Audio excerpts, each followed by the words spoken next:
Hello friends. जैसा कि आप सभी लोगों को इंतजार था कि आपका यूपी बोर्ड का सिलेबस मैथ सब्जेक्ट का कितना रिड्यूस होगा, तो अब आपका मैथ का सिलेबस जो है यूपी बोर्ड का वो रिड्यूस हो गया है। तो आज हम आपको इस वीडियो में ये बताने वाले हैं कि आपका कितना सिलेबस रिड्यूस हो गया है। हम आपको इस वीडियो में 3 स्टेप में चीजें बताएंगे।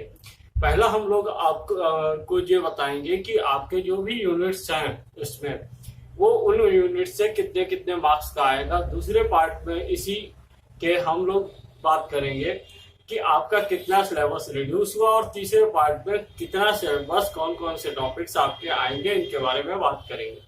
जो आपका सबसे पहला जो टॉपिक है इसमें कि आपके कितने नंबर्स का कौन सा टॉपिक आएगा, जो कि अब नए रूल्स में जो नए आया है इसमें आएगा। तो उस हिसाब से हम लोग डिस्कस करते हैं।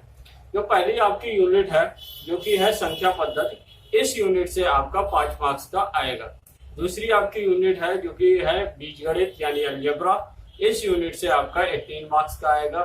तीसरी कोऑर्डिनेट ज्योमेट्री यानी कि निर्देशांक ज्यामिति है, इससे आपका 5 मार्क्स का आएगा। नेक्स्ट ज्यामिति है यानी कि कंस्ट्रक्शन, इससे आपका 12 मार्क्स का आएगा। नेक्स्ट त्रिकोणमिति है यानी कि ट्रिग्नोमेट्री है, इससे आपका 12 मार्क्स का आएगा। और नेक्स्ट इससे 10 मार्क्स का आएगा। ट्रिग्नोमेट्री से आपका 10 मार्क्स का आएगा।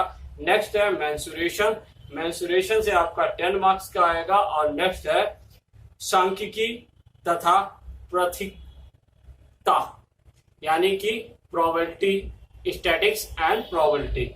तो स्टैटिक्स एंड प्रोबेबिलिटी जो चैप्टर है इससे आपका 10 मार्क्स का आएगा। टोटल इस प्रकार से आपका 70 मार्क्स का पेपर होगा। अब हम बात कर लेते हैं इस बात की कि आपके कौन कौन से टॉपिक्स रिड्यूस हुए हैं। जो आपकी पहली यूनिट है वो एज इट इज जैसी थी वैसी ही आएगी, उसमें कुछ भी कम नहीं हुआ है। अब देखिएगा सेकेंड यूनिट है जो कि आपकी बीजगणित है, इसमें से बहुपद जो चैप्टर है उससे बहुपद के शून्यांक, द्विघात, बहुपदों के गुणांक तथा शून्यांकों के मध्य संबंध, वास्तविक गुणांक वाले बहुपदों के लिए विभाजन, ये जो टॉपिक्स हैं अब ये टॉपिक्स आपके में नहीं आएंगे।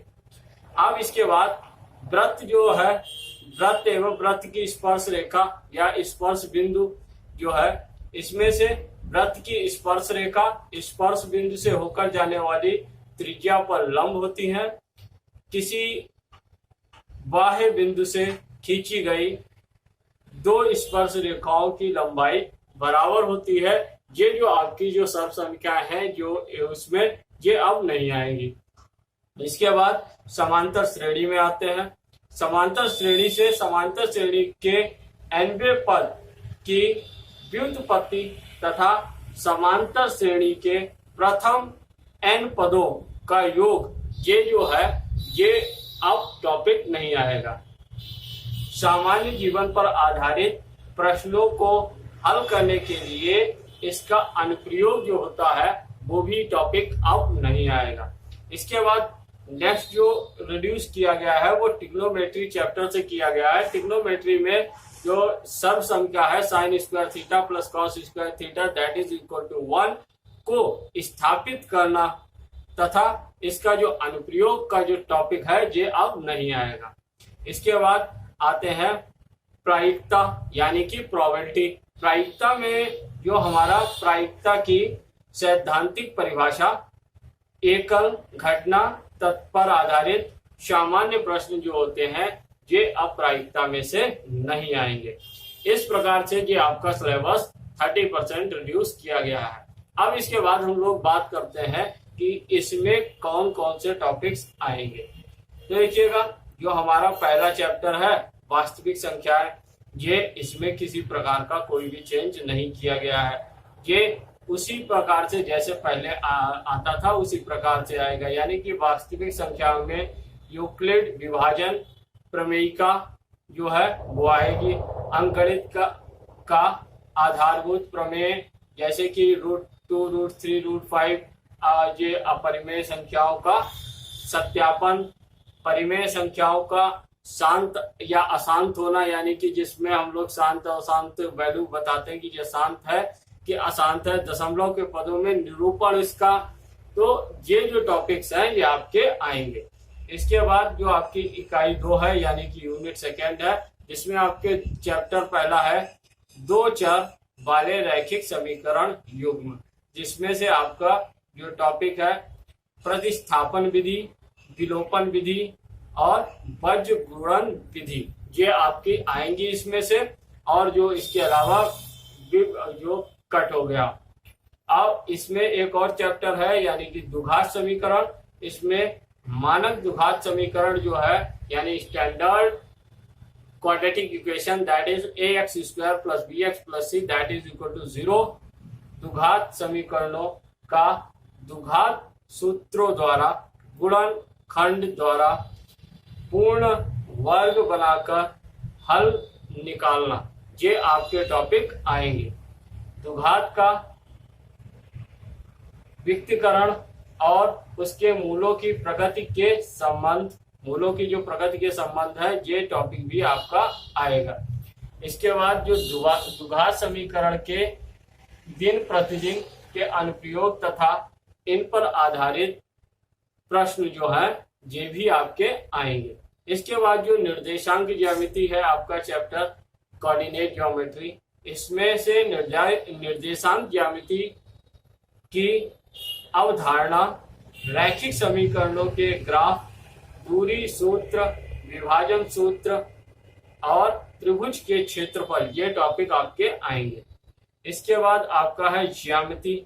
ज्यामिति में आपके जो ज्यामिति में जैसे आपके पहले आ रहे थे उसमें से जो टॉपिक कम हुए उसके अलावा पूरा आएगा। उसमें से कौन कौन से आएंगे आपके, त्रिभुज की एक भुजा के समांतर खींची गई रेखा त्रिभुज की शेष दो भुजाओं को समान अनुपात में विभाजित करती है, ये आपका आएगा। इसके बाद जो आएंगे उसको हम काका गागा के रूप में पढ़ रहे हैं। तो देखिएगा ये खा में आपका आएगा त्रिभुज की दो भुजाओं के समान अनुपात में विभाजित करने वाली रेखा तीसरी भुजा के समांतर होती है, ये आएगा गा। यदि दो त्रिभुजों के संगत भुजाओं का एक युग्म अनुपातिक हो और आंतरिक कोण बराबर हो तो त्रिभुज समरूप होते हैं, ये आपका आएगा। यदि दो त्रिभुज में संगत कोणों का एक युग्म बराबर हो और उसकी संगत भुजाएं अनुपातिक हो तो त्रिभुज समरूप होते हैं, ये आएगा आपका। एक त्रिभुज का एक कोण दूसरे त्रिभुज के संगत कोण के बराबर हो तथा उसकी संगत भुजाएं अनुपातिक हो तो त्रिभुज समरूप होगा, ये टॉपिक भी आपका आएगा।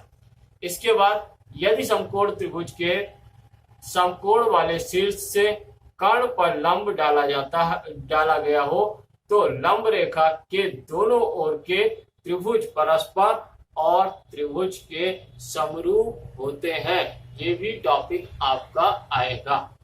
इसके बाद समरूप त्रिभुजों के क्षेत्रफलों का अनुपात संगत भुजाओं के वर्गों के समानुपाती होता है, ये टॉपिक भी आपका आएगा। इसके अलावा एक समकोण त्रिभुज में कर्ण का वर्ग अन्य दो भुजाओं के वर्ग के योगफल के बराबर होता है, ये भी आपके शब्द का आएगी। किसी त्रिभुज में यदि एक भुजा का वर्ग अन्य दो भुजाओं के वर्गों के योगफल के बराबर हो तो पतली भुजा के सामने का कोण समकोण होता है। तो पहली भुजा के सामने का कोण समकोण होता है, ये भी आपकी आएगी। अब नेक्स्ट इसी का एक और पार्ट है जिसमें रचनाएं करते हैं, कंस्ट्रक्शन करते हैं। तो उसमें जो कंस्ट्रक्शन में आपके दिए हुए रेखाखंड का दिए हुए अनुपात में विभाजन करना जो आता है वो आएगा। एक वृत्त के बाहर स्थित एक बिंदु से उस पर स्पर्श रेखा की रचना करना वो आएगा। और साथ ही एक दिए गए त्रिभुज के समरूप एक त्रिभुज की रचना करना, त्रिभुज के समरूप एक त्रिभुज की रचना करना, ये भी आएगा टॉपिक। इसके बाद ट्रिग्नोमेट्री में क्या क्या आएगा हम लोग इसकी बात कर लेते हैं। त्रिकोणमिति का परिचय जो हमारा चैप्टर इसमें पहला आता है, त्रिकोणमिति का परिचय। इसमें समकोण त्रिभुज के न्यून कोणों के त्रिकोणमिति अनुपात,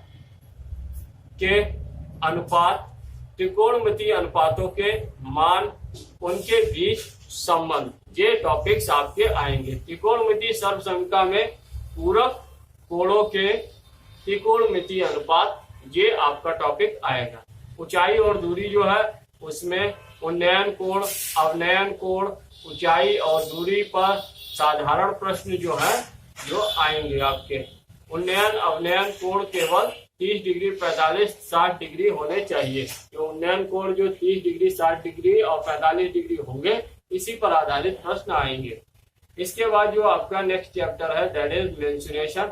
इसमें वृत्तों से संबंधित क्षेत्रफल, वृत्त का क्षेत्रफल, वृत्त के त्रिज्यखंड तथा वृत्त के क्षेत्रफल, उपयुक्त समतल आकृतियों के संयोजनों के क्षेत्रफल पे ये जो टॉपिक है ये आपके आएंगे। अब इसके बाद जो आपका इसी में एक और भाग है पृष्ठीय क्षेत्रफल और आयतन। पृष्ठीय क्षेत्रफल और आयतन के जो टॉपिक है इसमें से निम्नांकित किन्हीं दो द्वारा संयोजित समतल आकृतियों का पृष्ठीय क्षेत्रफल तथा आयतन, घन, घनाव, गोला, अर्धगोला और लंब वृत्तीय, बेलन, शंकु, ये जो टॉपिक है ये आपके आएंगे। इसके अलावा इसमें एक तरफ से धात्विक ठोस का दूसरे में परिवर्तन करने में संबंधित प्रश्न तथा दूसरे मिश्रित प्रश्न जो है ये भी आपके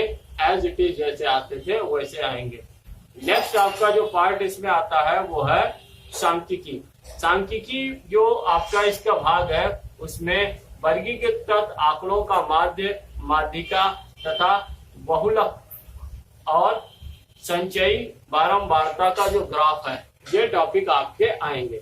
इस प्रकार से जो आपके टॉपिक जो आएंगे वो कंप्लीट हो गए। तो इसके बाद जो आपका जो है जो प्रोजेक्ट होता था वो भी उसी प्रकार से रहेगा। जैसे कि इसमें आपका 15 नंबर का जो होता है ये आपका जो टोटल हमने सिलेबस बताया है ये आपका 70 मार्क्स का रहेगा, जैसा कि पहले भी आता था। इसके बाद जो बचे 30 मार्क्स है उसमें 15 मार्क्स का जो आपका आंतरिक मूल्यांकन होता है और 15 मार्क्स का जो प्रोजेक्ट कार्य होता है उसके आधार पर 30 मार्क्स मिलेंगे। तो यानी कि टोटल आपका 70 + 30 that is equal to 100 marks complete हो जाएंगे।